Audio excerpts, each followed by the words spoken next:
আজকে দেখো সঞ্জীব মেটে নিয়ে এসছে। তো অলরেডি দুদিন ধরে চিকেন খাচ্ছি, আবার আজকে 1 কেজি মতো মেটে নিয়ে চলে এসেছে।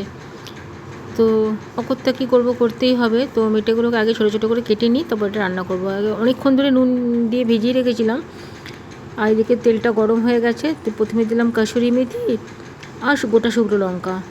কাসুরি মেথি আর গোটা শুকনো লঙ্কা দিলে বেশ গন্ধটা ভালো লাগে।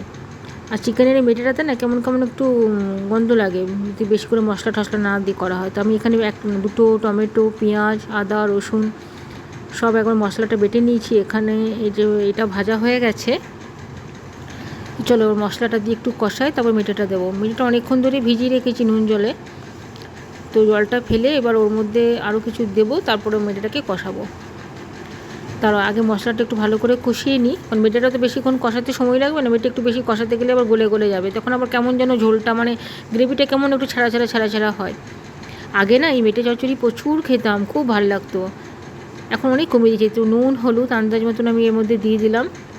আর এই যে এই মেটেটা জলটা ঝরিয়ে নিয়েছি।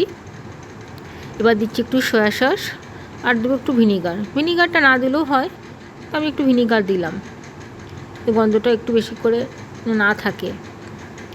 এই রান্নাটা বাটারে করলে আরও ভালো হয়, কিন্তু কী হয় খুব রিচ হয়ে যায় বাটার দিয়ে করলে। তো প্রথমে ভেবেছিলাম বাটার দিয়েই করবো, তারপর চিন্তা করলাম না, কালকে আবার সাগরের ফাইনাল এক্সাম চলছে, ওর আবার কালকে একটা এক্সাম আছে। এর মধ্যে যদি পেট টেট খারাপ হয়ে যায় তাহলে আবার মুশকিল। তো চলো মেটেটা এর মধ্যে দিয়ে দিলাম। এবার কিছু করবো না, খালি একটু গ্যাসটা একদম স্লো করে খালি কষাতে থাকবো।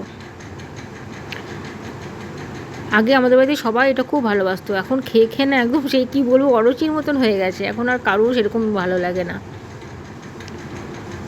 আগে প্রচুর পরিমাণে খেতাম, বাড়িতে গেস্ট আসলেও এটা করতাম। আজকে আমাদের দুপুরের মেনুই হচ্ছে মেটে চচ্চড়ি, এদিকে পায়েস বসিয়েছি, পায়েস আর তোমার করবো ওটসের রুটি।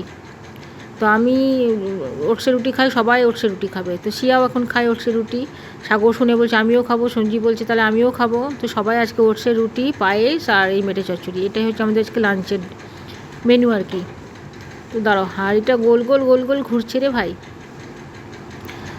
তো এদিকেটা হয়ে এসছে অনেকটা। এবার দিচ্ছি আমি এটা হচ্ছে কাশ্মীরি লঙ্কা। কাশ্মীরি লঙ্কা না দিলে পরে হলুদ হলুদ লাগবে, তখন আরও খেতে ইচ্ছা করবে না। একটু বেশি করেই দিলাম কাশ্মীরি লঙ্কাটা। এখনও অনেকটা কিন্তু কষাতে হবে, গ্যাসটা একদম মিডিয়াম স্লো করে রেখেছি। জোরে দিলে এবার যদি পুড়ে যায়। আবার এদিকে তো বাগানে কাজ হচ্ছে, একবার করে যাচ্ছি মিস্ত্রিদের সাথে বকর বকর করছি, দেখে আসছি একবার করে কাজটা কত দূর এগোলো। তো তোমাদেরকে তো আগে ভিডিওতে দেখিয়েছিলাম যে আমাদের বাগানে আরও রুম হচ্ছে। তো একটা ওয়াশরুম হচ্ছে, একটা রুম হচ্ছে, সবই হচ্ছে। আর এদিকে মেটেতে দেওয়ার জন্য দেখো ছোট্ট ছোট্ট করে আলু কেটে নিয়েছি, আলুগুলোকে লাল করে এবার ভেজে নিলাম। তো চলো এবার মেটেটার মধ্যে দিয়ে দিই। মেটেটা অলরেডি মানে কষানো কমপ্লিট হয়ে গেছে। এবার আমি এর মধ্যে একটু জল দিয়ে দেবো, একটুখানি দেবো, কারণ সবাই তো রুটি খাবে, ভাত তো কেউ খাবে না। আর মেটেতে বেশি ঝোল করলে ভালোও লাগে না, জাস্ট গ্রেভিটা হালকা মানে রুটি খাওয়ার মতন থাকবে, অতটুকু জল দিলেই ইনাফ। তো দাঁড়াও জলটা নিয়ে আসি।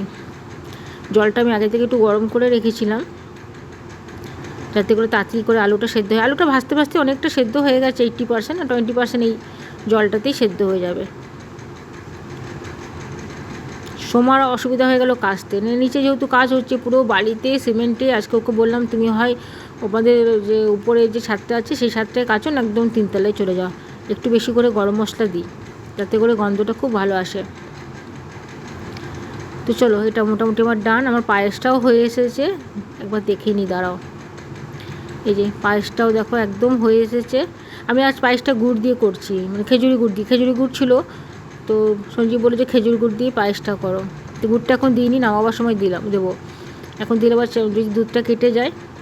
আর আমার দিকে দেখো চিকেনটা মোটামুটি একদম হয়ে এসেছে। চলো এটা নামিয়ে নিই। এই যে কালারটা কি দারুণ এসেছে দেখো, অনেকটা মধ্যে তেল পড়ে গেছে। তো এইদিকে আমার পায়েসটাও ডান। এই যে পায়েসটাও হয়ে গেছে। খালি রুটিটা যখন খেতে বসবো তখন গরম গরম রুটি করবো, কোনো ওটসের তো এমনিতেই শক্ত হয়। চলো একটু উপরে যাবো এবার, দেখি সবাই কোথায় কে কী আছে, কে কী করছে, উপরে কাজ বাকি আছে। তাহলে চলো ভিডিওটা আজকে এখানেই শেষ করলাম, বেশি লেন্থি করবো না। টাটা বাই বাই, দেখা হবে আবার নেক্সট ভিডিওতে।